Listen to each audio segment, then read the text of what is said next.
преодолеть нервное перенапряжение и стресс, первое, что нужно сделать, ограничить источники, ресурсы информации, которые снабжают нас очень много, YouTube, телевидение и так далее. То есть они нас перегружают какой-то не всегда может быть правдивой и достоверной информацией. Излишней может быть. И если мы ограничиваем это, то тем самым вот этот уровень стресса уменьшается. Почему люди стремятся, наоборот, больше читать, больше изучать? Тем самым у них появляется иллюзия, что они как будто бы контролируют процесс, как будто они все знают и способны на это влиять. Но это иллюзия. Почему? Потому что человек еще больше затягивает гайки своего страха в себе.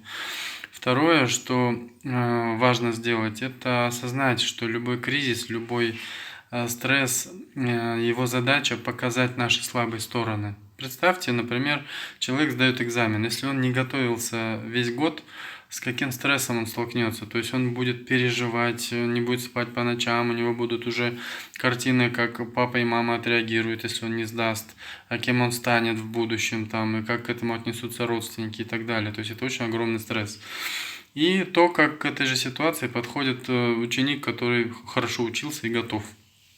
Это будет небольшой уровень волнения, переживания, но он спокойно, он готов к этому.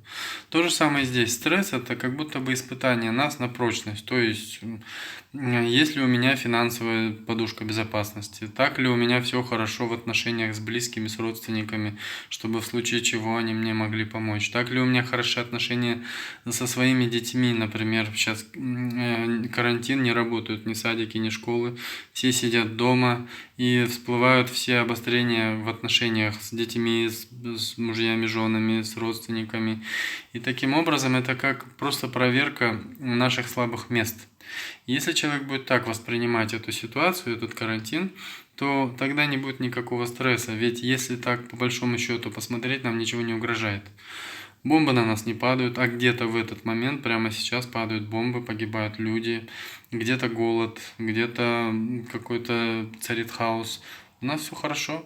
И поэтому, если мы будем воспринимать вот этот кризис как какой-то определенный ресурс для нашего дальнейшего развития, тогда тревоги не останется места. Мы тогда сможем уже влиять реально на ту ситуацию, которая происходит здесь сейчас.